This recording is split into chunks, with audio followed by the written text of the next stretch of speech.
News Team matters. Trying to make sense of a tragedy. A Brookfield salon is still surrounded by police tape as authorities try to figure out what led up to yesterday's shooting.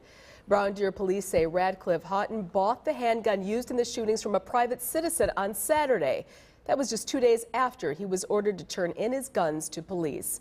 We have also learned today the identities of the 3 people killed. It includes the shooter's wife. 42-year-old Azana Houghton of Brown Deer was killed, along with 35-year-old Carrie Roebuck of Racine, who are seen in these 2 photos.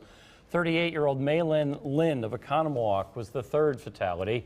The Waukesha County Medical Examiner's Office says autopsies on all 3 victims were expected to be done today. Fox 6 has learned that one of the 4 victims taken to the hospital yesterday has been released, and a second has been upgraded from critical to satisfactory condition. According to Frederick Hospital, the other 2 patients are listed in satisfactory condition. We have also learned that 3 of the victims were employees at the salon, and the 4th was a customer. One of those employees is Sarah Maldonado, who is pregnant. She was shot at least 2 times. Well, the salon remained off limits earlier today. Brookfield police still treat the area as a crime scene. By tomorrow, police and Brookfield's mayor hope to have a clearer picture of exactly what happened at the salon yesterday. Our Brandon Cruz spoke with the mayor today, and he joins us from Brookfield City Hall tonight. Well, good evening, Ted. Yes, the mayor, like everybody else, is very saddened by what happened yesterday at that salon, but he's very pleased with how the police force responded to the tragedy, and he's also looking forward to how they're handling this investigation because he feels they're handling it well as is. You just sort of think, oh no, not this again.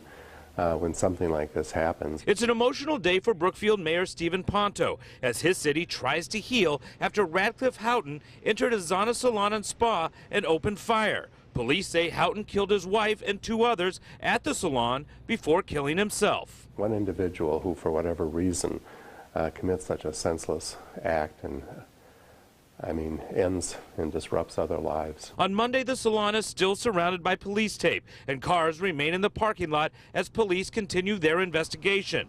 They have no public comments regarding the investigation, but the medical examiner's office did release the names of the victims. Azana Houghton, the shooter's wife, was among the dead. So were 35-year-old Carrie Roebuck of Caledonia and 38-year-old Maylin Lind of Oconomowoc. Certainly, our thoughts and prayers are with the victims, their families.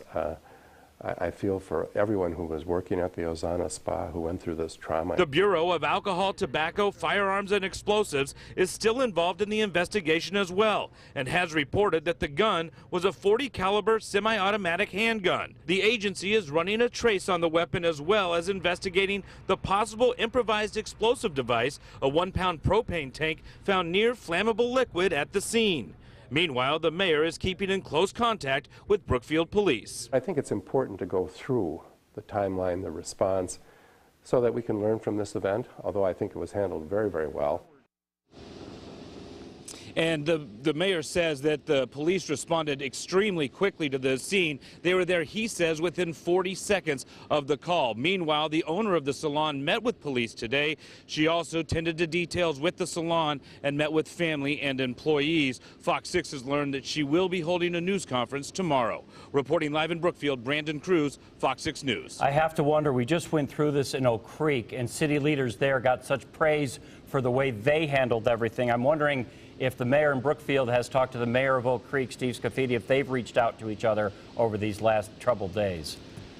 Yes, they have. In fact, he said that mayor did give him a call, as well as the president, the governor, and other people have reached out to this mayor to let him know how they feel and express their condolences. And like you said, the mayor from Oak Creek explained his situation and shared that with this mayor. Everybody's trying to help, doing whatever they can. Brandon Cruz, thank you. Well, the shooter's father, Radcliffe Houghton Sr., is speaking out. He says he is